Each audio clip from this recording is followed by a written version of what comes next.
announcement has been made of rolling out this vaccination program, I think people want to see us making sure that we don't, throw that away.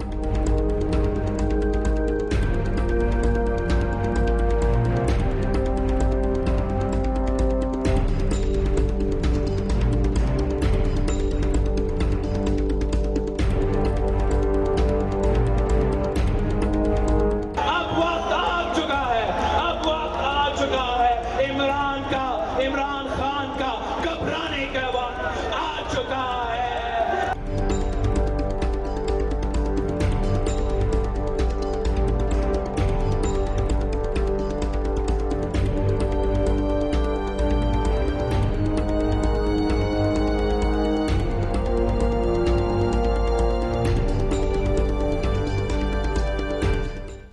अस्सलाम वालेकुम नाजरीन, हमारे London studio से आप देख रहे हैं सिग्नेचर टॉक और मैं हूं अहमद शाहीन। उम्मीद है आप हजरात भी खैरियत से होंगे।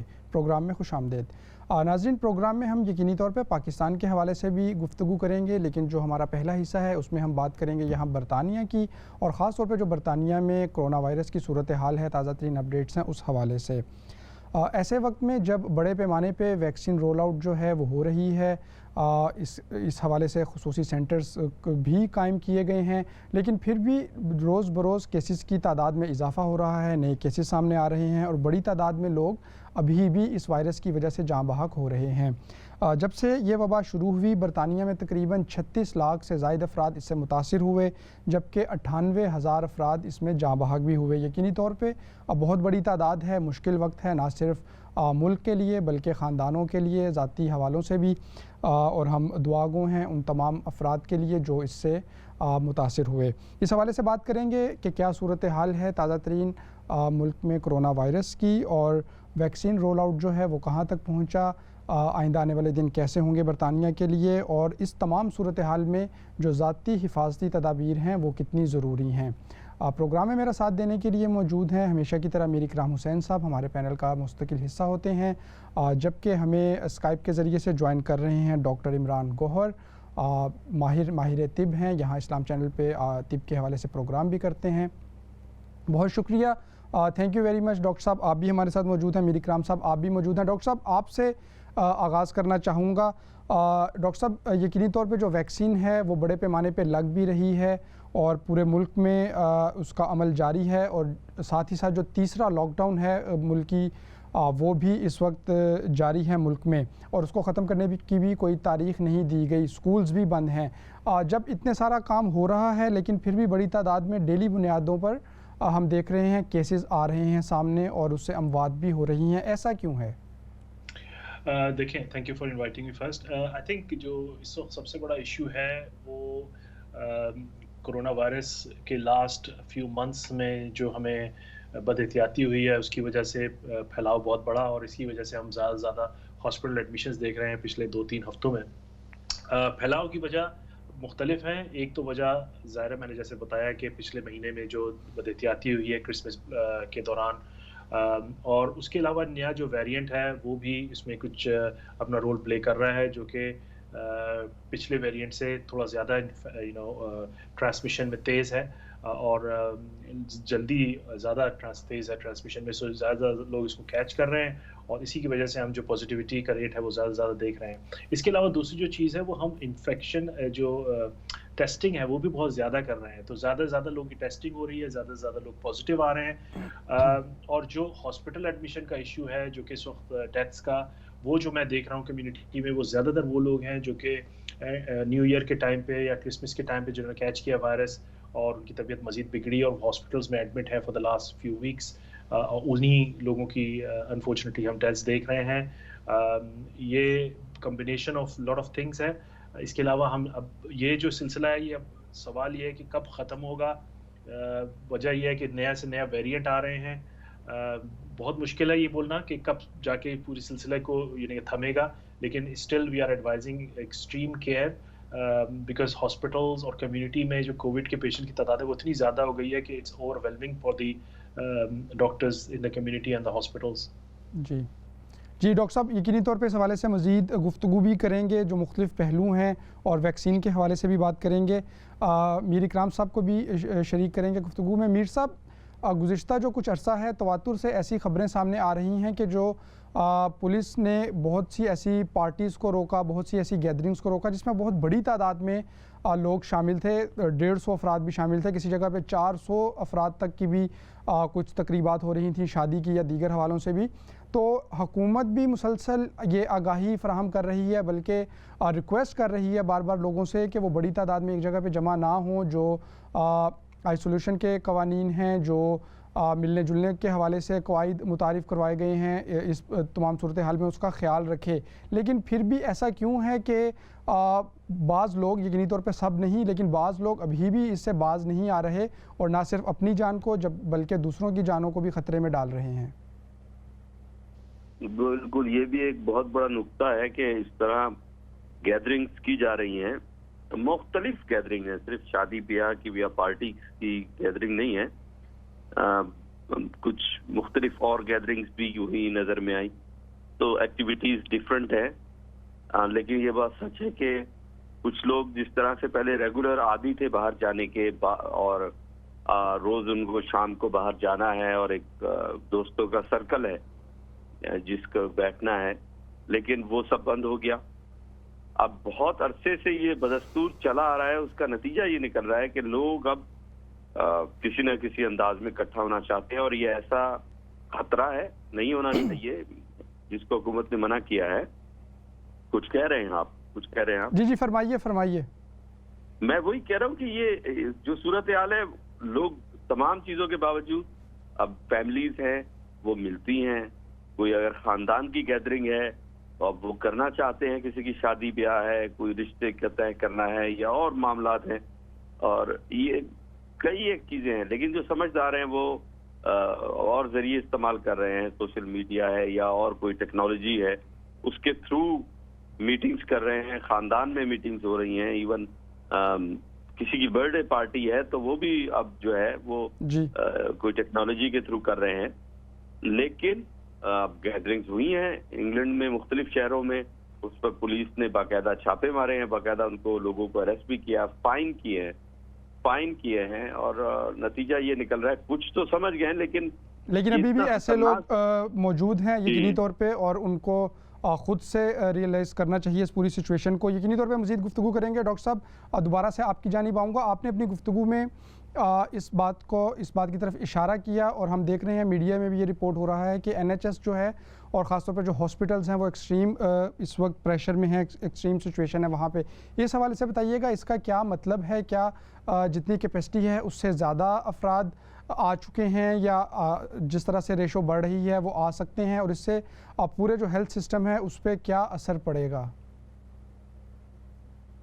असर पड़ चुका है और पिछले एक महीने में तो मैं आपको अंदाज़न एक बात बता सकता हूँ, हर हॉस्पिटल का डेफिनेटली डिफरेंट डेटा है, लेकिन एक आइडियली बाज़ हॉस्पिटल्स में उनके 50% बेड्स जो हैं वो कोविड से मुतासरा पेशेंट ले चुके हैं। यानी आप इसे अंदाज़ा लगाइए कि एक हॉस्पिटल में आधे जो पेशेंट है वो बाज़ हॉस्पिटल्स में वो कोविड पॉजिटिव पेशेंट है जिनकी तबीयत बिगड़ चुकी है। तो ये आप सोचें कि एक हॉस्पिटल में मुख्तलिफ बीमारियों से लोग एडमिट होते हैं, जब एक से बीमारी से आधे बेड चले जाएंगे तो इसका आपको अंदाज़ा होगा कि कितनी सीरियस इशू है। और जो दूसरे लोग हैं मुख्तलिफ दूसरी बीमारियों के, वो फिर कहाँ जाएंगे? लोगों को हार्ट अटैक होते हैं, स्ट्रोक्स होते हैं। तो ज़ाहिर है हर हॉस्पिटल, हर मुल्क में एक हेल्थ केयर सिस्टम की एक ब्रेकिंग पॉइंट होता है, एक लिमिट होती है। अनलिमिटेड हेल्थ केयर सिस्टम तो दुनिया में कहीं भी नहीं है। तो उस basically we are reaching to the point, क्योंकि एक पेंडेमिक है, एक नई सूरत हाल है, और बेसिकली इन्होंने Covid patients have taken over everything else. तो आधे जब पेशेंट हॉस्पिटल में सिर्फ कोविड के होंगे तो आप अंदाजा लगाइए कि ये कैसी अलार्मिंग सिचुएशन है। ऑल्दो कम्युनिटी में भी हॉट क्लिनिक्स खुले हुए हैं कोविड पेशेंट को असेसमेंट करने के लिए, एम्बुलेंस वालों भी वो भी घर घर जाके कोविड के पेशेंट्स को मॉनिटर करते हैं और कोशिश करते हैं कि वो अगर स्टेबल हैं तो कम्युनिटी में ही रहें। तो इसका मतलब ये नहीं है कि हॉस्पिटल में जो पेशेंट जा रहे हैं वो हर कोई कोविड वाला जा रहा है, वो जो ख़राब हाल में वही एडमिट हो रहे हैं बेसिकली। तो it means this so many in the community and then this so many in the hospital, and फिर कितने जो हैं वो पॉजिटिव आ रहे हैं। एज ए GP हम यहाँ पे रोज़ाना हमारे पास रिपोर्ट आती है और बेतहाशा लोग जो हैं वो इस वक्त पॉजिटिव आ रहे हैं, जो हमने कभी भी नहीं देखा पूरे साल में।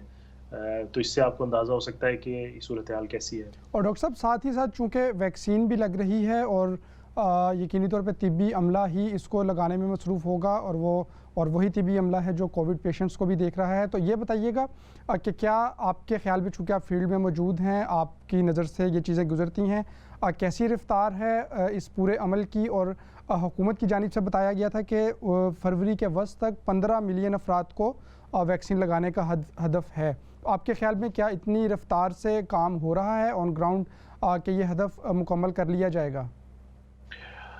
देखें, पूरी कंट्री को वैक्सीनेट करना एक बहुत बड़ा चैलेंज है। सबसे पहली बात तो ये लॉजिस्टिकली भी, सप्लाई के लिए भी, मैन पावर में, हर तरह से बहुत बड़ा एक चैलेंज है। तो जिस तरह ये स्टार्ट हुआ था, ये आहिस्ता आहिस्ता तेज़ी आ रही है इसमें बिल्कुल। और मैं देख रहा हूँ कि रोज़ बरोज़ ज़्यादा से ज़्यादा लोग वैक्सीनेट हो रहे हैं और मुझे यकीन है कि इसमें मज़ीद तेज़ी आएगी। आज नई एक वैक्सीन जो है उसको भी अथॉरिटी मिल गई है यूज़ की, तो जितनी ज़्यादा वैक्सीन्स मार्केट में होंगी कम्युनिटी लगाने के लिए, तो जो सप्लाई का इशू है वो कम से कम नीचे आएगा और ज़्यादा से ज़्यादा लोग वैक्सीनेट होंगे इस वक्त। क्योंकि हमें एक जो फाइज़र की वैक्सीन में इशू आया था, वो शुरू में सप्लाई का भी इशू आया है। तो ज़्यादा से ज़्यादा वैक्सीन जैसे टाइम के साथ आएंगी तो इसमें मज़ीद तेज़ी आएगी। अच्छा डॉक्टर साहब, एक और नुक्ता जो अहम मैं आपसे उस हवाले से भी जानना चाह रहा हूँ। अभी हाल ही में कुछ मीडिया रिपोर्ट्स आई कि बरतानिया में मौजूद कुछ साउथ एशियंस कम्युनिटी और उन कम्युनिटीज़ के कुछ अफराद, वो हो सकता है कि उनको तहफ़्फ़ुज़ात भी हों और वो जो ये वैक्सीन लगवाने से इनकार कर दें। तो आप चूँकि मौजूद हैं फील्ड में, आपका मिलना जुलना है मरीज़ों के साथ भी और जो पेशेंट्स हैं उनके साथ भी, तो आपके ख्याल में कि क्या वाकई साउथ एशियंस जो मुख्तलिफ़ कम्युनिटीज़ हैं उसमें ऐसे अफराद मौजूद हैं जो वैक्सीन के हवाले से कुछ तहफ़्फ़ुज़ात का शिकार है, और कैसे उनको मुतमईन किया जा सकता है? जी हाँ, बिल्कुल, बहुत अच्छा सवाल किया आपने। न सिर्फ साउथ एशियंस में, अफ्रीकन कम्युनिटी में, ईस्टर्न यूरोप में, बहुत सारे जितने काफ़ी कम्युनिटीज़ में तहफ़्फ़ुज़ात हैं। उन तहफ़्फ़ुज़ात की वजह बाज़ जगह रिलीजियस रीज़न्स हैं, बाज़ जगह सोशल रीज़न्स हैं और बाज़ जगह पे जो सोशल मीडिया में जो बातें फैलाई जा रही हैं बेबुनियाद, वो भी हैं। इसके लिए हम कोशिश कर रहे हैं कि लोगों को आगाही की जाए कि वैक्सीनेट करना जो है वो किसी रिलीजियसली या सोशली या दूसरे जो थ्योरीज आई हुई हैं डिफरेंट वैक्सीनेशन के हिसाब से, वो बिल्कुल बेबुनियाद है और लोगों को मुतमईन करने की कोशिश कर रहे हैं। इसके लिए I think NHS is doing a media campaign as well. Different मसाजिद से जो है वो अपने लोगों को वो भी वीडियोज़ दे रहे हैं, पैगामात दे रहे हैं प्रो वैक्सीनेशन, और बाज़ मसाजिद जो हैं वो वैक्सीनेशन के अमल में NHS की हेल्प भी कर रही है मुख्तलिफ जगहों पर, चूँकि बहुत अच्छा अमल है। इससे लोगों को थोड़ी सी रीअश्योरेंस होती है कि it is not anti religious और एनीथिंग लाइक दैट। मैं एक बात सिंपल सी बताता हूँ कि देखें, आने वाले वक्त का तो किसी को नहीं पता होता, लेकिन एक चीज़ जो इस वक्त हमें साबित हुई है एविडेंस बेस्ड, वो ये है कि वैक्सीनेशन जो है इससे बचाव में बहुत बड़ा एक किरदार अदा कर सकती है। तो मेरे ख्याल में लोगों को एविडेंस जो अभी है उसको देखना चाहिए, ऑथेंटिक ऑर्गेनाइजेशंस के थ्रू, गवर्नमेंट के थ्रू, WHO के through, rather than believing somebody anonymous on the Facebook saying all sorts of things. So I think लोगों को जो है थोड़ा सा मुतमईन करने के लिए हम सब कोशिश कर रहे हैं और लोगों को चाहिए कि वैक्सीन्स लगाएं, और इस वक्त इसके अलावा कोई और दूसरा सोल्यूशन नज़र नहीं आ रहा। जी, और डॉक्टर साहब बिल्कुल हमें ब्रेक की जानिब जाना है। इस हवाले से मुख्तसरन बता दीजिएगा कि मौजूदा हालात में कितना ज़रूरी है हिफाजती जो तदाबीर है उनको इख्तियार करना।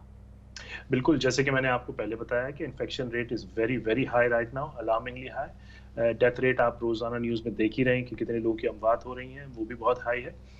तो ऑब्वियसली इस हवाले से जो सोशल डिस्टेंसिंग है, सोशल गैदरिंग है, हाथ का धोना है, मास्क का पहनना है, वो मज़ीद जो है वो ज़रूरी हो जाता है। तो लोगों को चाहिए कि तमाम वो इक़दामात जो कि हम पिछले 1 साल से मीडिया पे और सोशल मीडिया पे और गवर्नमेंट अपने थ्रू बता रही है, उस पर इक़दाम जो है उसका मज़ीद सख्त कर दें ताकि इसकी जो फैलाव को रोका जा सके, इसको रोका जा सके और ना सिर्फ खुद को बल्कि दूसरों को भी महफूज रखा जा सके। Thank you very much doctor Imran Gauhar, आप हमारे साथ मौजूद थे। आपने तफसीलन इस हवाले से जो कोरोना सिचुएशन है मुल्क में, उस हवाले से आपने हमारी रहनुमाई की। मीर इकराम हुसैन साहब आप भी हमारे साथ मौजूद हैं। नाज़रीन, हम एक मुख्तसर सी ब्रेक की जानिब जाएंगे, ब्रेक से वापस आएंगे तो फिर कुछ और अहम मामलात हैं उसकी तरफ हम उस हवाले से बात करेंगे। देखते रहिए इस्लाम चैनल उर्दू।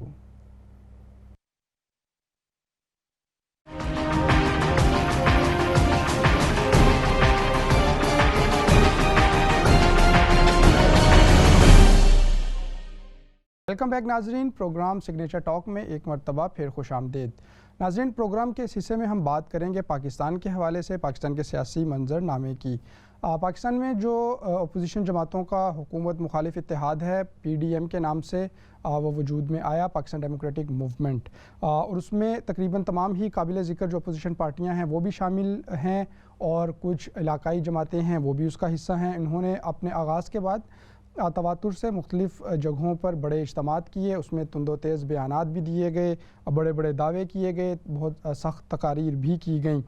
इसके साथ ही साथ वज़ीर-ए-आज़म पाकिस्तान जनाब इमरान ख़ान को इस्तीफ़ा देने के लिए डेडलाइन भी दी गई और कहा गया कि अगर आपने इस्तीफ़ा ना दिया तो फिर हम असम्बलियों से इस्तीफ़ा देंगे और साथ ही लॉन्ग मार्च भी करेंगे, जिसकी वजह से आपको मजबूर होकर इस तमाम सेटअप को लपेटना पड़ेगा। इस हवाले से गुफ्तगू करेंगे कि क्या PDM जो अपने मुतालबात थे और अपने उनके दावे थे वो उसके साथ अभी भी खड़ी है, जो मुख्तलिफ़ जमातें इस इत्तेहाद में शामिल हैं वो क्या नुक्ता नज़र रखती हैं इस इत्तेहाद के लाहे अमल के हवाले से, और ख़ास तौर पे जो हालिया आइंदा आने वाले दिनों में ज़िमनी इंतखाबात होने हैं, फिर सेनेट के इलेक्शन भी होने हैं, उसमें क्या इनका लाहे अमल होगा। इस तमाम सूरत हाल में हुकूमत के जो हिकमत अमली है उसके हवाले से भी गुफ्तगू करेंगे। प्रोग्राम में मेरा साथ देने के लिए मौजूद हैं मीर इकराम हुसैन साहब, जबकि पाकिस्तान से हमें ज्वाइन कर रहे हैं करम इलाही गोंदल साहब। अक्सर प्रोग्रामात में हमारे साथ शामिल होते हैं, सीनियर तज्ज़िया निगार हैं, सियासी अमूर पर गहरी नज़र रखते हैं। बहुत शुक्रिया गोंदल साहब, आप हमें वक्त दे रहे हैं, थैंक यू वेरी मच। आपसे ही आगाज़ करूँगा, आप मौजूद हैं पाकिस्तान में और इन तमाम सियासी सरगर्मियों पर गहरी नज़र रखते हैं, बताइएगा कहाँ खड़ी नज़र आ रही है अपोजिशन और इसकी एहतजाजी तहरीक? आपका शुक्रिया कि आपने मुझे एक बार फिर अपने प्रोग्राम में मौका दिया। क्या आपको अपोजिशन या उसकी एहतजाजी तहरीक कहीं खड़ी नज़र आ रही है?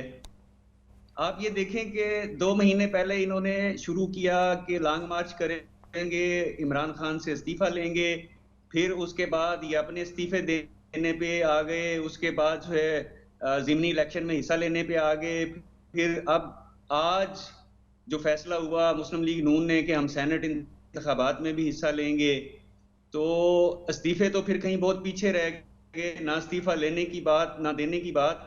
अब तो आपने उसी असम्बली में रहना है जिसको आप जाली कह रहे थे, जिस इलेक्शन को आप कह रहे थे कि हाईजैक हुआ है, चोरी हुआ है, उस इलेक्शन के नतीजे में जो असेंबली वजूद में आई, आप उसमें बैठने पे तैयार हो गए। आपको कुछ हासिल नहीं हुआ सिवाय इसके कि आप इमरान खान को या उनकी हुकूमत को कहते रहे कि वो यू टर्न लेते हैं। आपने पिछले 2 महीने में कितने यू टर्न देखे हैं अपोजिशन के? कहां से ये कहानी शुरू हुई है और आज जो है ये इस जगह पे आ गए हैं कि उसी असेंबली में रहना है, ज़िमनी इलेक्शंस में भी हिस्सा लेना है, सेनेट इंतखाबात में भी हिस्सा लेना है, और अगर पीपल्स पार्टी की तजवीज़ मान ली गई तो तहरीक अदम एतमाद लाने की तैयारी की जाएगी, जिसका इंदिया जो है मुस्लिम लीग नून ने दिया है कि आप PDM के प्लेटफॉर्म पे इस तजवीज़ को लेकर आएँ, हम वहाँ पे डिस्कस करेंगे और फिर इस बारे में फैसला करेंगे। तो जिस तरफ मामला जा रहे हैं, मुझे तो ये नज़र आता है कि तहरीक अदम एतमाद भी शायद ना आ सके। चेयरमैन सेनेट के इलेक्शन और उसके बाद जो सूरत हाल बनी थी वो सबके सामने है कि वहाँ पे विन विन पोजीशन में थे और कुछ हासिल नहीं हुआ।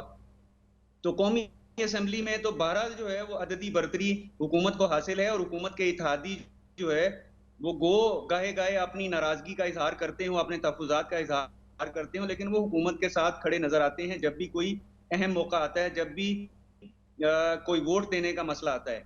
एक बात मैं आपसे अर्ज कर दूं, ये हमारे यहाँ जो है वो चाय के कप में उबाल वाला मामला ज्यादा है।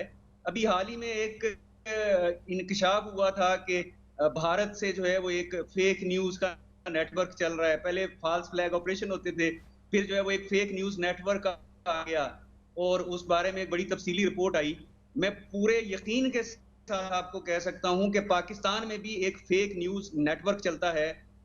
ख्वाहिश, ख्वाब और ख्याल पर मुबनी चीजों को खबर की सूरत पेश किया जाता है, बड़े बड़े नाम उसमें जो है वो शामिल हैं और एक ऐसा माहौल बना दिया जाता है कि जैसे पाकिस्तान में कोई बहुत बड़ी तब्दीली आने वाली है, हुकूमत जाने वाली है, अपोजिशन जो है वो कामयाब होने वाली है, इमरान खान इस्तीफा देने वाले हैं। आप ये देखें कि मैं पंजाब में बैठा हूँ, लाहौर में, यहाँ वजीर आला उस्मान गुजदार हैं। अब तक मेरे ख्याल 3 बार तो आपकी नजर से भी गुजरा होगा और आपके एक प्रोग्राम में इस पर डिस्कस भी हुआ था कि उस्मान बुज़दार जो है वो कब जा रहे हैं, कब वज़ीर आला पंजाब का तब्दील हो रहा है। तो वो एक माहौल बनाया जाता है। ये सारा जो है फेक न्यूज़ नेटवर्क है, इसके पीछे दिमाग है, सरमाया है, आप माहौल बनाते हैं। इसी तरह अपोजिशन के बयानिए का भी एक माहौल बनाया गया, लेकिन वो बयानियां जो है वो उसके तारों पोत बिखरते हुए आपने खुद देखे हैं कि आज ना कोई बयानिया है, ना कोई इत्तेहाद है, ना कोई सेम पेज पर हैं। हर एक अपनी रागनी जो है वो सुना रहा है। ये बानमती के कुंबे वाली सूरत हाल है कि आपने मुख्तलिफुल ख्याल जमातों को जिनके आदाफ मुश्तरक नहीं है उनको इकट्ठा किया और एकदम जो है वो आपने बाउंसर फेंका कि हम इस्तीफा लेंगे, हम लॉन्ग मार्च करेंगे। फिर आपने कहा हम इस्तीफे दे देंगे। फिर उसके बाद आपने कहा नहीं हम तो इन इलेक्शन में भी जाएंगे, इन असम्बलियों में बैठेंगे, नहीं हम तो सेनेट के इंतखाबात में भी हिस्सा लेंगे। तो लॉन्ग मार्च भी कहीं पे भी नहीं होना ना मुझे नजर आ रहा है, क्योंकि लॉन्ग मार्च होगा, सेनेट इंतखाबात स्मूथ होंगे, उसके बाद हुकूमत उसके बाद जो है वो इनको बाउंसर फेंकेगी आईनी तरमीम की सूरत में, जो अभी सेनेट में अक्सरियत ना होने की वजह से नहीं हो पा रही हैं और इनकी मुश्किलात आगे जाके मजीद बढ़ जाएंगी। यकीनी तौर पे उस हवाले से भी कुछ गुफ्तगू करेंगे। मीर इकराम हुसैन साहब मौजूद हैं, उनको भी आप प्रोग्राम में शरीक करते हैं। मीर साहब, करम इलाही गोंदल साहब ने तफसील से उस हवाले से जिक्र किया और हम ये ख़ुद भी देख रहे हैं कि जिस तरह के दावे किए जा रहे थे और होना तो लॉन्ग मार्च था और फिर असम्बलियों से या तो इस्तीफ़ा लेना था वज़ीर आज़म का या फिर अपने इस्तीफ़े देने थे ताकि उनके ख़्याल में शायद इससे पूरा निज़ाम लपेट दिया जाए। लेकिन अब तो हम देख रहे हैं ज़िमनी इंतख़ाबात की तैयारी हो रही है, सेनेट इलेक्शन जो हैं वो यकीनी तौर पे आइंदा आने वाले दिनों में उस हवाले से मज़ीद तफसीलात भी आ जाएंगी। लेकिन बहरहाल ये जो अपोजिशन पार्टीज़ हैं वो भी उसको भरपूर तरीके से कॉन्टेस्ट करेंगी। तो कैसे देखते हैं सारी सिचुएशन को? जी बिल्कुल अहमद शाहीन साहब, इस वक्त सियासी लिहाज से तो बहुत ज़बरदस्त गर्म माहौल है। और जो इन्होंने हमारे मोहतरम दोस्त ने बात की गोंदल साहब ने कि फेक न्यूज़ नेटवर्क, बिल्कुल एग्जैक्टली सही कहा कि फेक न्यूज़ और जाली खबरें देना और उनके ऊपर फिर जो है एक उसका नुकसान पहुंचाने के लिए जाली खबरें दी जाती हैं कि किसी तरह नुकसान हो जाए। तो ये एक बड़ा एक बदकिस्मती है। इसी तरह अब हमारे पाकिस्तान की ये जो सियासी चल रही है सूरत हाल, उसमें जहां इस्तीफे लेने की बात होती थी अब वो जनाब सेनेट में जा रहे हैं और वो नामालूम और कहां जा रहे हैं, क्योंकि ये सिर्फ सेनेट के इलेक्शन के हद तक के मामले नहीं है। ये बहुत सारे जो हुकूमत की साइड से भी और जो अपोजिशन की साइड से बहुत एक इसको कहते हैं मुज़ाकरात कह लें या इनकी एक पूरी प्लानिंग होती है सेनेट के इलेक्शन को लेके, और उसमें फिर ये लोग बहुत सारे मफादात लेते हैं एक दूसरे से। और इस वक्त बहुत से लोगों की चांदी है कि मफादात का वक्त है और हुकूमत जिस तरह मुश्किल में है, और मुश्किल इसलिए कह रहा हूं कि बज़ाहिर नजर आ रहा है मुश्किल नहीं, लेकिन क्योंकि अपने ही जो उनके साथी हैं जो उनकी हुकूमत में उनके साथ शराकतदार हैं, वो इस मौके से फायदा जरूर उठाएंगे और वो अपनी जो भी उनको मनमानी करनी है या कुछ बातें मनवानी है मनवाएंगे, इसमें कोई शक नहीं है। अपोजिशन अब किस प्लेटफॉर्म पे आ रहे हैं, वो क्या रुख इख्तियार करते हैं, क्योंकि उनकी अभी तक जो लाए अमल है वो उसके तालमेल मिल नहीं रहे। उन्होंने बड़ा जोश जज्बे दिखाए, बड़े अपने दावे बुलंद किए, लेकिन उनके अंदर भी फूट पड़ गई है। उन्हीं अपोजिशन के अंदर काफी लोग छोटे छोटे 2-3 ग्रुप बन गए और अब जब बंटवारे का टाइम आएगा तो ये लोग एक साथ नहीं रहेंगे। ये मेरा पॉइंट ऑफ व्यू। जी मीर साहब, यकीनी तौर पे आपने कुछ अहम बातें की हैं, उस हवाले से भी बात करेंगे। गोंदल साहब, इस हवाले से कुछ रहनुमाई कीजिएगा। एक जो सिनेरियो अभी नज़र आ रहा है, क्या ये बिल्कुल उसी तरह की सिचुएशन नहीं है जिसका सामना इमरान खान साहब कुछ अर्सा कबल कर रहे थे, जब वो कंटेनर पे मौजूद थे और बड़े बड़े दावे भी करते थे, उस असम्बली को जाली असम्बली भी कहते थे, बहुत उस हवाले से सख्त ज़ुबान का इस्तेमाल करते थे, लेकिन फिर हालात ऐसे बने कि उसी असम्बली की जानिब उनको भी, उनकी पार्टी को भी वापस रुख करना पड़ा। तो क्या यही सूरत हाल का सामना जो मौजूदा अपोजिशन जमातें हैं उनको भी नहीं, कि उन्होंने भी इन इंतखाबात को ही जाली कहा, इस हवाले से बुलंदोबाग दावे भी किए, पूरे वो अवामी सतह पर प्रोग्रामात भी किए, लेकिन अभी फिर इसी सिस्टम के तहत इनको ज़िमनी इंतखाबात की जानिब भी जाना है, जबकि सेनेट के इंतखाबात भी लड़ने हैं। तो ये कैसे तमाम काया पलटी, ये क्या दिनों का हेर फेर हुआ? देखें, काया नहीं पलटी, बल्कि असल बात जो है ना वो कुछ और है। मैं अक्सर जो है वो सोचता हूँ कि हमारे यहाँ जमहूरियत की बात की जाती है, सिविल बालादस्ती की बात की जाती है, तो हमारे यहाँ जमहूरियत है या सियासत है? आपकी भी इस पे नजर होगी, मीर साहब की भी इस पे नजर होगी कि पाकिस्तान में दरअसल सिर्फ सियासत हो रही है, जमहूरियत ना कहीं है, ना कोई जमहूरियत की बात करता है, क्योंकि वो तो जमहूर से मुतल्लिक है। अगर तो बयानिया अपोजिशन का जमहूर से मुतल्लिक होता, जमहूर के मसाइल पे होता, उनके हल के लिए होता, उनके दुख और दर्द के हवाले से होता, तो सब एक पेज पर होते और शायद अपोजिशन की ये तहरीक जो है वो कामयाबी की तरफ चल रही होती, इस वक्त तक मोमेंटम बन चुका होता। ये सब जो है वो इनके सियासी मामलात हैं जो इन्हें अपने कारोबार बचाने के लिए, अपने मुफादात बचाने के लिए, इख्तदार अगर नहीं है तो हासिल करने के लिए, अगर है तो उसको मजबूत रखने के लिए, ये सारी चालें इसीलिए चली जाती हैं और शायद इसी वजह से ये अभी तक एक पेज पर नहीं आए हैं। एक पार्टी जो है वो इस्तीफों की बात करती है, दूसरी तरीके अदम एतमाद की बात करती है, एक पार्टी लॉन्ग मार्च की बात करती है, दूसरी कहती है कि हमने सिस्टम को डिरेल नहीं होने देना। तो आप उस सिस्टम को जो है वो मान भी नहीं रहे हैं और ये भी चाहते हैं कि वो डिरेल भी ना हो। क्यों ये सारा कुछ हो रहा है? ये सिर्फ और सिर्फ जो है वो अपनी जो आपने कमाई की थी, जिसके जराए मालूम नहीं है, जिनकी रसीदें नहीं हैं, तो उनको बचाने के लिए ये सारे मामलात हैं। और बंद कमरे में यही गुफ्तगू होती है कि हमने इसमें से कैसे निकलना है, बाकी बाहर जो है वो लोगों को बेवकूफ बनाया जाता है। और हुकूमत जो है अपोजिशन की इस कम अमली की वजह से या बेअमली की वजह से हुकूमत जो है वो एंजॉय कर रही है। हालांकि हुकूमत खुद भी जो है वो इंतहा दर्जे की बेअमली या नाअहली, आप जो भी कहें, वो साबित कर चुकी है। पहले लोग ये कहते थे कि इनकी नीयत तो ठीक है, अहलियत नहीं है। मैं तो अभी नतीजे पे पहुंचा हूं कि शायद इनकी नीयत भी ठीक नहीं है हुकूमत की, कि मामलात को ठीक कर लें। बहुत से छोटे छोटे मामलात होते हैं, आप एडमिनिस्ट्रेटिव मेजर्स लेते हैं और मामला ठीक होना शुरू हो जाते हैं। खुर्दोनोश की जो कीमतें हैं वो तो एडमिनिस्ट्रेटिव मेजर है, उसमें ना आइन साजी की जरूरत है, ना जो है वो सेनेट में आपको जो है वो अक्सरियत की जरूरत है, ना आपको उसमें मुख्तदर हल्कों की हिमायत की जरूरत है, ना आपको उसमें डॉलर की कीमत का कोई मसला होता है। तो ये अहलियत और नीयत दोनों जो है वो मामला मसाइल का शिकार हैं हुकूमत की तरफ से, और अपोजिशन की तरफ तो ना नीयत है ना अहलियत है। उनका एक ही इरादा है कि किसी तरह जो भी जैसा भी एहतसाब हो रहा है ये रुक जाए, जो भी केसेस जैसे भी हैं जो साबित भी नहीं हो पा रहे 2.5 साल से, तो वो मजीद आगे ना चले, नए केसेस ना खुलें। हमसे ये ना पूछा जाए कि आपने कौन सा माल कब बनाया था, क्यों छुपाया था, कहां से लिया था। सिर्फ इतने से मामले हैं। अवाम की जब भी बात शुरू होगी फिर जमहूरियत आ जाएगी, फिर अवाम इनके साथ होंगे, जो भी पार्टी ऐसी बात करेगी अवाम उनके साथ होंगे, वो तहरीकें भी कामयाब होंगी। आप जिस मुल्क में बैठे हैं, क्या वहां यह तस्वर किया जा सकता है कि बाप अगर दुनिया में ना रहे तो पार्टी का जो सरबराह होगा उसकी बेगम होगी, उसकी बेटी होगी, बेटा होगा, भाई होगा, फिर उसके बाद जो है वो नवासा आ जाएगा।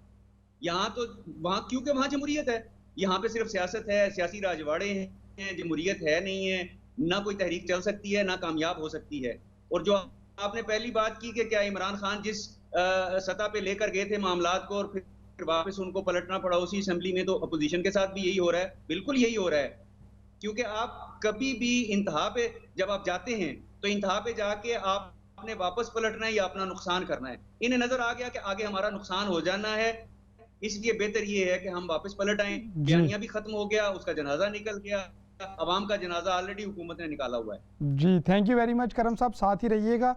कुछ कॉलर्स को भी शरीक करेंगे, फिर इस गुफ्तगू की जानिब दोबारा आएंगे। अस्सलाम वालेकुम कॉलर। वालेकुम सलाम जी। मैं दुख इस बात का है कि इतनी बड़े हेलो जी जी फरमाइए। इतने बड़े बड़े दावे इनके और इतने बड़े बड़े जमीन से आसमान के, ये अवाम को बेवकूफ बनाने के लिए अब F9 पार्क जो है उस पर कर्जे लिए जा रहे हैं और इंटरनेशनल एयरपोर्ट के ऊपर कर्जे लिए जा रहे हैं। क्या इनको शर्म नहीं आती? और फिर इतने मुझे बताएं, Rawal dam, Simly dam, Khanpur dam, Tarbela dam, Mangla dam, Hub dam, Khanpur dam, ये 10 साल में एक डिक्टेटर ने बनाए थे ये सारे डैम। और आप आज क्या कर रहे हैं? पार्कों के ऊपर कर्जे ले रहे हैं। और ये आपकी पहचान है। और जो अवाम की सर पर ताज रखने के बजाय सारे ताज जो है वो शेख रशीद के सर पर रखती हैं। जी थैंक यू वेरी मच। एक और कॉलर है, उनको भी शरीक करते हैं। अस्सलाम वालेकुम कॉलर। वालेकुम अस्सलाम जनाब। जी बात यह जी, बचपन में सुना था कि एक इलाके में अगर कोई डीजल पीडीएम वायरस छोड़े तो वो इलाका छोड़ देता था। 10-15 साल बाद रात के अंधेरे में अगर वो वापस आए तो बच्चे पूछते हैं कि ये कौन शख्स है, तो बताया जाता था ये पीडीएम वायरस है। पीडीएम वायरस जो है वो बेरहम लुटेरों के साथ मिलकर अच्छा कर रहा है। बहरहाल जिस पीडीएम वायरस को घर वाले कबूल नहीं करते वो बेरहम लुटेरों के साथ पीडीएम वायरस जो है मदद मांगता फिर रहा है। अल्लाह बेली। जी थैंक यू वेरी मच, आपने अपने ख्यालात का इजहार किया। वापस अपनी डिस्कशन की जानिब जाएंगे। मीर इकराम साहब, अभी करम इलाही गोंदल साहब ने भी इस हवाले से जिक्र किया, आपने भी अपनी बात में इसका इशारा दिया कि ये जो अपोजिशन का इत्तेहाद है ये तमाम लोग एक पेज पे नहीं हैं और इनमें चूँकि मुख्तलिफ़ जमातें मिल के आई हैं तो हर किसी के अपने अपने अहदाफ हैं। और हुकूमती कुछ शख्सियात वो शुरू में भी कह रही थी, अभी भी हाल ही में इस जानिब वो इशारा कर रही हैं कि होगा यही कि प्रेशर बिल्ड करके पाकिस्तान पीपल्स पार्टी वो भी जो अपने मकासद हैं कुछ हद तक हासिल कर लेगी। पाकिस्तान मुस्लिम लीग नून भी जो चाह रही है कुछ हो सकता है उसको अचीव कर ले और आखिर में तनहा रह जाएंगे मौलाना फजलुर रहमान साहब और उनके साथ हाथ हो जाएगा। तो आपके ख्याल में अगर ऐसा सिनेरियो डेवलप हुआ तो फिर क्या रद्द-ए-अमल होगा? क्योंकि मौलाना इससे पहले वो तनहा भी इस्लामाबाद का रुख कर चुके हैं और अपनी शो ऑफ पावर एक तरह से कर चुके हैं। तो आपके ख्याल में क्या फिर भी अगर ये दोनों पार्टीज उनके साथ नहीं होंगी तो वो जो लॉन्ग मार्च के दावे उन्होंने किए हुए उस पर कायम रहेंगे या वो भी इमरान खान साहब की तरह यू टर्न ले लेंगे? बड़ा तफसीली सवाल, बड़ी तफसीली बात, बहुत खूब। मुझे तो आपके सवाल में बहुत सारे जवाब मिल गए। देखिए, एक तो यू टर्न की बात बिल्कुल ऐसा ही होगा, ये साफ नजर आ रहा है। और गोंदल साहब ने सब कुछ कह दिया उसमें जो कि बहुत जरूरी था एक्चुअली आंखें खोलने के लिए कि हुकूमत की असल में परफॉर्मेंस के ऊपर पहले कहते थे नए हैं, ये है, वो है, लेकिन दर हकीकत बात कुछ अब मुझे भी ऐसी ही डाउट लगता है कि इनकी नीयतें जो है ना वो मशकूक हो रही हैं कि ये करना क्या चाहते हैं। वक्त गुजर गया, अब इसके असरात पैदा होना शुरू हो गए। अब रहा सवाल, आपने दो निशानदेही की पीपल्स पार्टी की। सर, पीपल्स पार्टी एक बड़ी मंझी हुई सियासी जमात है, उसके जो लोग हैं कुछ उसमें तो भुट्टो साहब के जमाने से उनके साथ हैं, कुछ बेनजीर साहबा के जमाने के हैं, और वो इतने मंझे हुए सियासतदान हैं, उनको पता है कि किस वक्त क्या करना है, क्या मूवमेंट करनी है। तो ये जो अब हालात जिस जगह पहुंच गए हैं इसमें पीपल्स पार्टी माहिर है, लेकिन नून लीग इन चीजों से पहले वो जिसको कहते हैं ना भुगत चुकी है, पहले उसके साथ हो चुका है। तो इस वक्त बहुत एहतियात से हो सकता है कि किस रुख पर बैठे ये सारे, लेकिन ऐसा होगा जहां मौलाना साहब को तो काफी उनके साथी छोड़ चुके हैं, उनके साथियों ने उनको छोड़ दिया है और मामला अब उनके हक में वैसे नहीं है जो पहले थे। अब वो काफी हद तक तनहा हो चुके हैं मौलाना फजलुर रहमान। और रहा सवाल पीपल्स पार्टी का, पीपल्स पार्टी दाव खेल रही सर। ये आज आप देख लीजिए कि पीपल्स पार्टी बड़े आराम से अपने मकसद में पूरी हो जाएगी और काफी हद तक उनकी वर्किंग कंप्लीट भी है और इसमें तो वो माहिर है।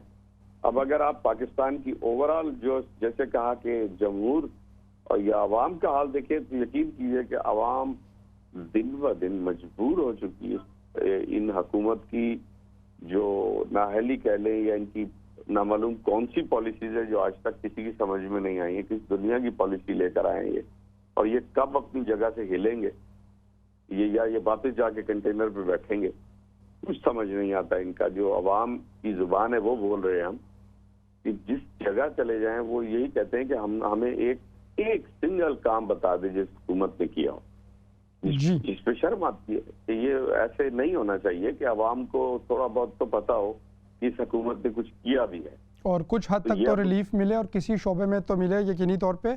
मज़ीद बात को आगे बढ़ाते हैं। करम इलाही गोंदल साहब, आपने एक इशारा किया मौजूदा हुकूमत की जानिब भी कि अब तो तकरीबन 2.5 साल का अरसा हो चुका है लेकिन अभी भी किसी शोबे में भी वो कोई ऐसा काम नहीं कर सके जिससे जो उन्होंने ख़ुद से अपने मंशूर में भी दिया, उसके बाद हुकूमत आने के फ़ौरन बाद जो 100 दिनों का प्लान दिया वो तकरीबन अब 2.5 साल बाद भी नहीं कर सके। बहरहाल जब इस तरह की सिचुएशन है, इसके बावजूद जब अपोजिशन सामने मुकाबले में आकर कुछ लोगों का ये कहना है कि वो इस्टेब्लिशमेंट के साथ कुछ डील करना चाह रही थी, लेकिन इस्टेब्लिशमेंट ये सब देखते हुए भी आपके ख़्याल में क्या जो हुकूमत की नालायकियों के बावजूद उसने अगर अपोजिशन को रिस्पॉन्स नहीं दिया तो उसकी बुनियादी वजह नवाज शरीफ साहब के जो तुंदो तेज़ बयानात और बहुत सख्त बयानात और कुछ लोगों के बाकायदा नाम लेके बयानात थे, क्या वो वजह बनी कि इतनी जब हुकूमत ख़ुद से बेवज़न हो रही थी लेकिन फिर भी जो दूसरी तरफ की ताकतें हैं उन्होंने अपोजिशन के पलड़े में वज़न डालने का फ़ैसला नहीं किया? देखें अहमद शाहीन साहब, जो पाकिस्तान के सियासी मामलात हैं उनको समझने के लिए जो आलमी मंजरनामा है और इस खित्ते की जो सियासत है उसको भी समझने की ज़रूरत है, और ख़ास तौर पे पाकिस्तान ने जो अपनी पॉलिसी, इंटरनेशनल पॉलिसी में जो टिल्ट ली है उसको भी समझने की ज़रूरत है। आप एक तवील अरसा जो है वो सीटो और सेंटो से शुरू हुए और नेटो तक पहुंचे और उसके बाद अफगान वार, और आप अमेरिका के साथ हर कदम पर रहे। आपने अमेरिका का साथ बतदरीज छोड़ा और चीन की तरफ आपने रुख किया, उसी चीन की तरफ जिसने सन 62-63 में आपसे कहा था कि आप इंडिया को इंगेज करें, हम उधर से इंगेज करें, और आपने उसकी बात नहीं मानी थी। और अब ऑन रिकॉर्ड है कि उसमें अमेरिकन इन्फ्लुएंस था, क्योंकि आप अमेरिका के उसमें थे, अमेरिका के कैंप में बैठे हुए थे। और आज आप जो है वो मानते हैं कि हमने उस वक्त बहुत बड़ी गलती की थी, वरना शायद सूरत हाल बेहतर होती। अब आप जो है वो चीन की तरफ जा रहे हैं, आप रशिया की तरफ जा रहे हैं, आप तुर्की और मलेशिया को इंगेज कर रहे हैं, आप जो है वो सऊदी अरब के राइवल ईरान के साथ जो है वो इंगेजमेंट बढ़ा रहे हैं।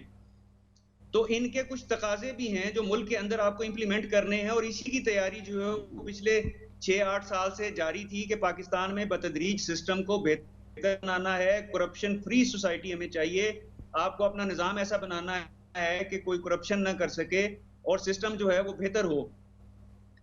आपने छुटकारा हासिल किया जो साबका हुक्मरान जमाते हैं उनसे, इसी बिना पे कि उनमें करप्शन जो है वो इंतहा दर्जे तक जो है वो सरायत कर चुकी थी, और इसमें कोई दो राय नहीं है। ये दिन दुगनी रात चुगनी तरक्की करने वाले मुल्क को इस तरह तरक्की क्यों नहीं दे सके, जिस तरह इनकी अपनी बिजनेस एम्पायर तरक्की करती गई, इनकी अपनी दौलत बढ़ती गई, तो वही गुर इन्होंने मुल्क पे क्यों नहीं आजमाया। और फिर ये कोई कहे कि हमने करप्शन नहीं की, तो मैं नहीं मानता।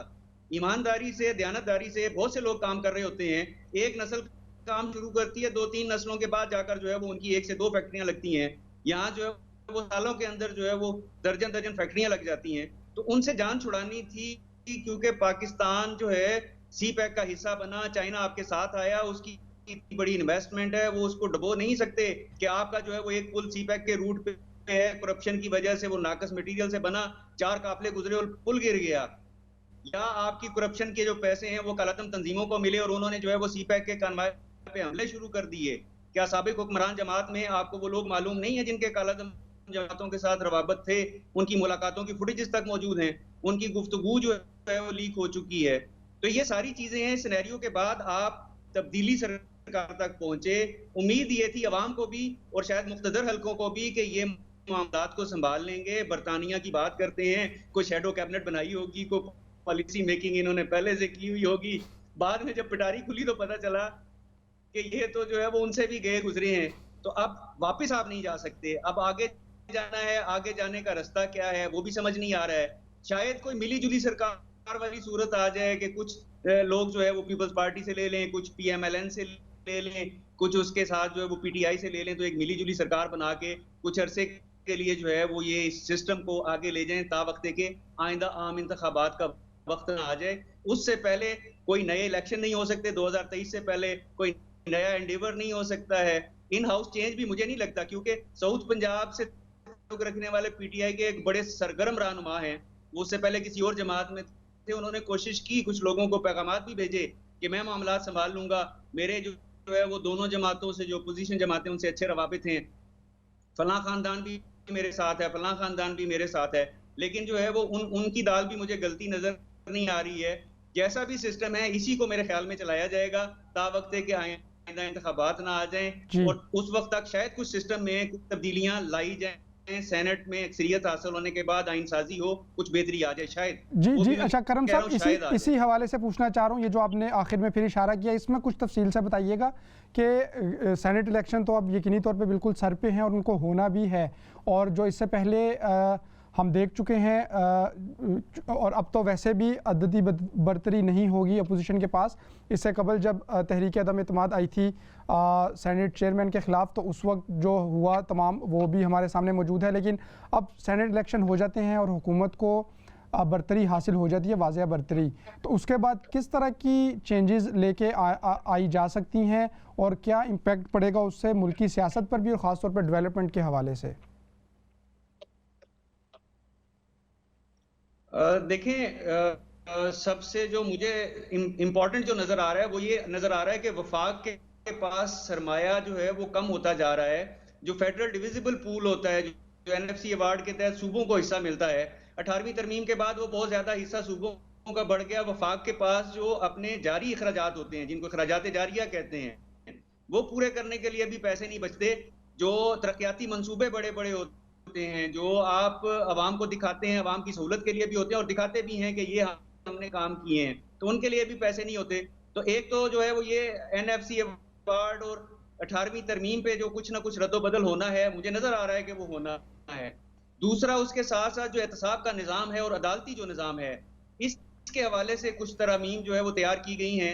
अगर सेनेट में जो अक्सरियत आ जाती है और यही हुकूमत कंटिन्यू करती है, तो वो तरमीम लाकर मंजूर कराई जाएंगी, क्योंकि जिस तरह मेरी और आपकी तशवीश है, कुछ मुख्तदर हलकों की भी, कुछ हुकूमत में बैठे हुए लोगों की भी ये तशवीश जरूर है कि 2-2, 2.5 साल से मुकदमात अदालतों में पड़े हुए हैं, ना एहतसाब हो रहा है, ना होता नजर आ रहा है, ना फैसले हो रहे हैं, क्योंकि हमारे निज़ाम में जो खामियां हैं उनका फायदा उठाया जाता है और डिले होता जाता है अदालती निज़ाम में। तो इसमें भी रद्दोबदल होगी, एहतसाब के निज़ाम में रद्दोबदल होगी, और एनएफसी और जो फेडरल डिविजिबल पूल की वो जो फार्मूला तय हुआ था उसमें भी रद्दोबदल होगी। कुछ सूबों के इख्तियारात जो है वो वापस अपने पास लेगा, ये मुझे नजर आ रहा है। जी थैंक यू वेरी मच करम इलाही गोंदल साहब, साथ ही रहिएगा। मीर इकराम हुसैन साहब की जानिब दोबारा जाएंगे। मीर साहब, ये तमाम गुफ्तगू तो हमने की, एक और अहम मामला जो सामने आ रहा है अभी बिल्कुल हालिया दिनों में, वो आया कि अपोजिशन अब इस हवाले से भी सोच रही है, अगरचे यकीनी तौर पर पीडीएम के प्लेटफॉर्म से ये बात नहीं की गई, पीपल्स पार्टी की जानिब से आई, लेकिन चूँकि वो पीडीएम का हिस्सा है तो यकीनन इस बारे में वो मुशावरत भी करेंगे कि वज़ीर आज़म के ख़िलाफ़ तहरीक अदम एतमाद लेके आई जाए और इन हाउस तब्दीली का जो रास्ता है उसको हमवार किया जाए। आपके ख़्याल में अगर ऐसा हुआ तो उसका तहरीक का क्या नतीजा सामने आएगा?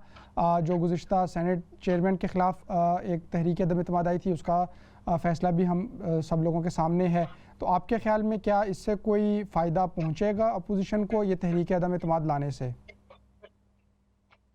बहुत मेरे हिस्से में जो सवाल आ रहे हैं, मैं कहता हूँ बड़े तफसीली सवाल, लेकिन बेहतरीन है। मैं एक तो गोंदल साहब ने जो बड़ी इंपॉर्टेंट बात की, मैं बड़े गौर से उनकी बात सुन रहा था कि यकीनी तौर पर इस वक्त जो तब्दीली की बात करने वाले थे उन्होंने कुछ नहीं किया। जो ये अब अपोजिशन वाले हैं इन्होंने भी कुछ नहीं किया। माजी में भी कुछ चलो थोड़ा बहुत अगर किया, लेकिन इस वक्त ये अपनी वाकई अपनी जात की हद तक इनके मफादात हैं, किसी के कुछ हैं। तो ये जो इस वक्त की मौजूदा सूरत हाल है उससे तो कुछ भी किसी सूरत कुछ बदलता नजर नहीं आता। यही वही पार्टियां होंगी, वही लोग होंगे घूम कर, और जो मौजूदा हुकूमत है इन्होंने कुछ किया नहीं है। अब इनके लिए मुझे नहीं लगता कि कोई मेहनत मशक्कत करके अगर आपने कुछ कहा भी तो ये क्या रंग लाएंगे। रहा सवाल जो दूसरी जमातों का है, वो अभी इस वक्त जिस सूरत हाल से गुजर रहे हैं, उनके अपने जाती मफादात, उनकी पिछले रिकॉर्ड खुल के आ गए, उनकी पेशियां चल रही हैं अदालत में। कभी कोई आज भी किसी चपरासी के अकाउंट से करोड़ों रुपए निकल आए। तो यहाँ तो ये हालात हैं, ये तो बहुत ही पेचीदा सूरत हाल है जी। इसको मैं आपको कहूँ कि संभालने में न मालूम कितने साल लगे और किस तरह ये संभले। और वही तीन जमातें हो गई, पहले 2 थी अब 3 हो गई। तो वही खेल रहे हैं, वो बिल्कुल सही क्या गोंदल साहब, लेकिन सियासत तो हो रही है, जमहूर की बात नहीं हो रही। ये बड़ी बदनसीबी है शाहीन साहब, बहुत बड़ी बदनसीबी है। जी मीर साहब, अच्छा करम इलाही गोंदल साहब, ये जो मैंने भी बात की तहरीक अदम एतमाद के हवाले से, इस हवाले से कुछ बताइएगा। ये ऑप्शन बहुत ज़्यादा आजकल डिस्कस किया जा रहा है और पीपल्स पार्टी की जानिब से ये आया, लेकिन क्या ये पहले से मौजूद था पीडीएम के एजेंडे में भी, या पीपल्स पार्टी ने अपने तौर पे इसको दे दिया, और क्या आइंदा आने वाले दिनों में पीडीएम इसके बारे में भी संजीदगी से गौर करेगी, और अगर हकीकतन कोई तहरीक पेश की जाती है वज़ीर आज़म के ख़िलाफ़ तहरीक अदम एतमाद, तो क्या इसका नतीजा निकलेगा? देखें, तहरीक अदम एतमाद जो है वो अगर पेश होती है तो उसका नतीजा वही निकलेगा जो सेनेट में ये देख चुके हैं। दूसरी बात ये है कि तहरीक अदम एतमाद का मतलब है आप वज़ीर आज़म को डी-सीट करना चाहते हैं ईवान के अंदर रहकर, तो आप अपने सारे बयानिए को आपने वापस ले लिया और आप पलट गए जो आप आज तक जो है वो कहते आए हैं इस ईवान के हवाले से, इलेक्शन के हवाले से। अब आप तहरीक अदम एतमाद ले आते हैं, बिलफर्ज वो कामयाब हो जाती है, तो आपका अगला वज़ीर आज़म कौन होगा? पहले तो इस पे इत्तफाक कर लीजिए, आपका उम्मीदवार कौन होगा? पीपल्स पार्टी से होगा, मुस्लिम लीग नून से होगा, मौलाना फजलुर रहमान खुद उम्मीदवार बनेंगे, जैसे वो सदारती उम्मीदवार बने थे, या वो किसी को लाना पसंद करेंगे, या एएनपी की बात मानेंगे आप, या जो बलोच जमाते हैं उनकी बात मानेंगे? तो किसकी बात मानेंगे? किसको वज़ीर आज़म के तौर पर लेकर आएंगे? उस उम्मीदवार को भी तो सामने लाना पड़ेगा, उस पर इत्तफाक पैदा करना पड़ेगा। तो इनमें इत्तफाक कितना है वो आपने पिछले 2 महीने देख लिया मुख्तलिफ इशूज़ पे, तो मुझे नहीं लगता है कि तहरीक अदम एतमाद तक कोई नौबत जाएगी। जी करम इलाही गोंदल साहब, थैंक यू वेरी मच, आप हमारे साथ मौजूद रहे, मुख्तलिफ हवालों से, ख़ासतौर पे जो पाकिस्तानी सियासी सूरत हाल है, अपोजिशन का जो किरदार है, उस हवाले से आपने तफसीली रहनुमाई की, thank you very much. Mir इकराम हुसैन साहब, आप भी हमारे साथ मौजूद थे, थैंक यू वेरी मच। नाजरीन, ये था आज का सिग्नेचर टॉक। प्रोग्राम के पहले हिस्से में हमने गुफ्तगू की बरतानिया की और ख़ासतौर पे जो कोरोना वायरस की सिचुएशन है उस हवाले से, जबकि प्रोग्राम के दूसरे हिस्से में पाकिस्तानी सियासी सूरत हाल के ऊपर गुफ्तगू की। प्रोग्राम देखने का शुक्रिया, उम्मीद है आपको आज की एपिसोड भी पसंद आई होगी। अपने मेज़बान अहमद शाहीन को इजाज़त दीजिए, अल्लाह निगहबान।